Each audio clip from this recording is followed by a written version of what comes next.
미국의 5월 실업률을 발표했습니다. 종전의 발표와 동일한 수준인 실업률 3.6%로 발표됐습니다.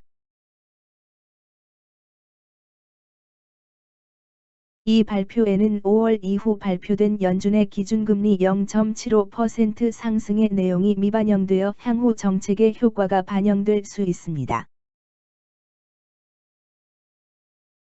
미국 주별 실업률 최대치는 5.7%이고 최저치는 1.9%입니다. 그 격차는 3.8%입니다. 주별 경제력이 달라서 단순 비교는 힘들지만 전문가들은 미국의 고용시장이 비교적 양호한 상태라고 합니다. 미국의 주별 GDP 비율과 실업률을 비교한 자료입니다. 완벽히 일치하지 않지만 경제력이 높으면 실업률도 비교적 높은 상태임을 알 수 있습니다.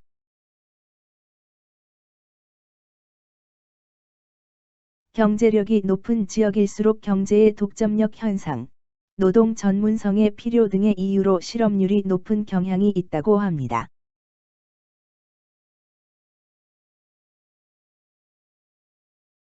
이러한 지역별 경제력과 실업률의 격차에도 미국의 노동시장은 금리 인상, 육아 등 다른 충격이 없으면 양호한 상태라고 평가합니다.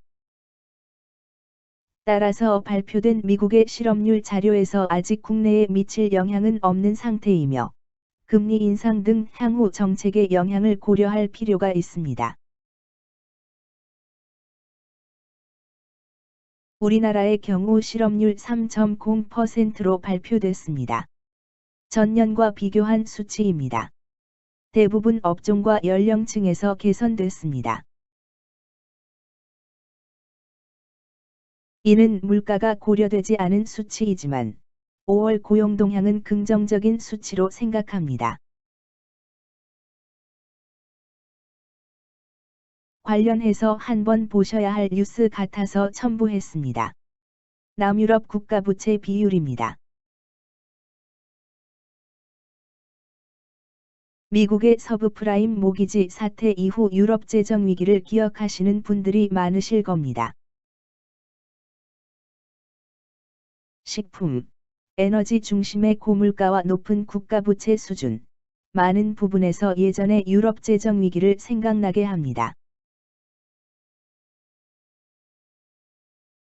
특히 유로화로 통일된 화폐를 사용하면서 유럽 국가 간 경제력 격차가 나타나는 문제가 여전합니다.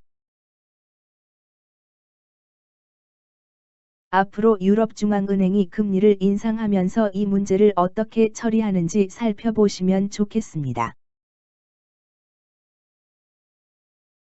물가 상승으로 미국 인프라 사업의 진행에 문제가 있다는 기사가 있습니다. 미국 정부의 재정 정책이 금융 완화 정책과 맞물려 효과가 반감되는 측면이 있다는 평가가 있습니다.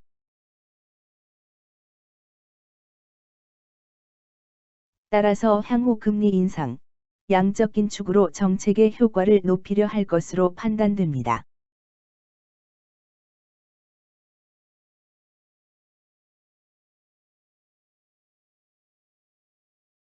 최근 육아를 중심으로 러시아, 사우디, 이란 등 많이 언급되고 있습니다.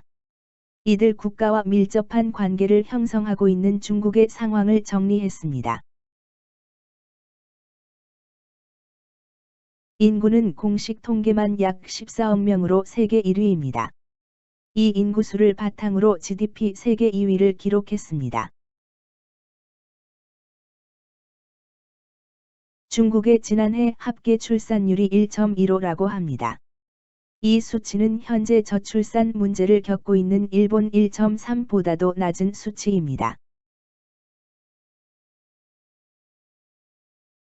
올해 중국의 인구 감소가 시작될 수 있다는 기사가 있었습니다. 중국의 인구 변화와 세계 인플레이션 및 우리나라 경제의 영향력을 주시하면 좋겠습니다. 중국은 러시아 원유를 이용해서 현재 많은 수익을 얻을 수 있는 상황입니다. 중국 당국이 내수를 위해 수출을 통제하는 내용이 보입니다.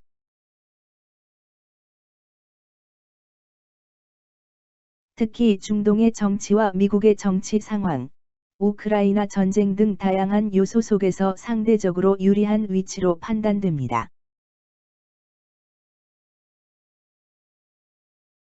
중국은 자급자족이 가능하도록 대부분의 곡물의 생산에 노력했습니다. 대부분의 곡물에서 10% 정도만 외부에 의존한다고 합니다. 러시아-우크라이나 전쟁에 따른 곡물 인플레이션 상황에서 중국은 대내외적으로 식품 가격 안정에 노력하고 있습니다.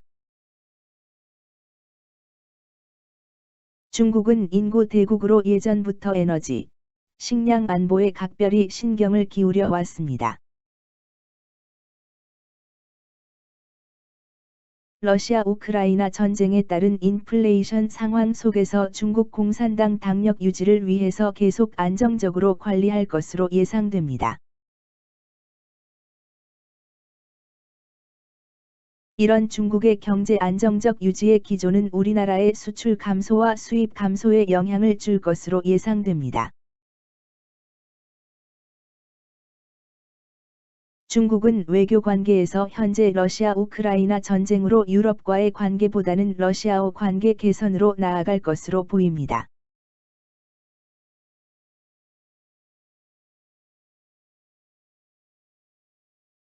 중국은 남태평양 지역에서 영향력을 확대해서 미국의 견제망을 막으려고 하고 있습니다.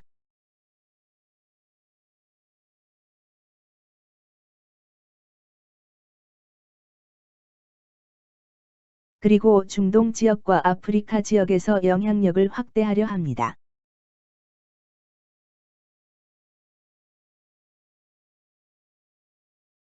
브릭스 관계 확대와 남미 지역의 영향력을 높여 미국의 포위망에 대해서 견제하고자 합니다.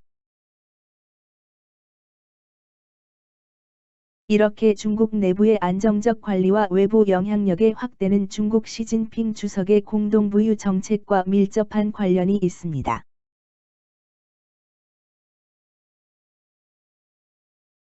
공동부유란 다 함께 잘 산다는 의미로 중국의 특색을 고려한 사회주의 시장 경제를 의미합니다. 내부적으로 집중된 경제력을 조정하여 경제의 발전을 모색하겠다는 의미로 이 공동부유는 복잡한 이해관계로 실현이 어렵다는 전망이 많습니다. 이렇게 체제의 우수성을 입증해서 외부로의 영향력 확대 및 위안화의 국제화를 이루고자 합니다. 특히 우크라이나 전쟁으로 제재를 받고 있는 러시아가 다극화를 주장하고 있어서 중국과 이해관계가 잘 맞습니다.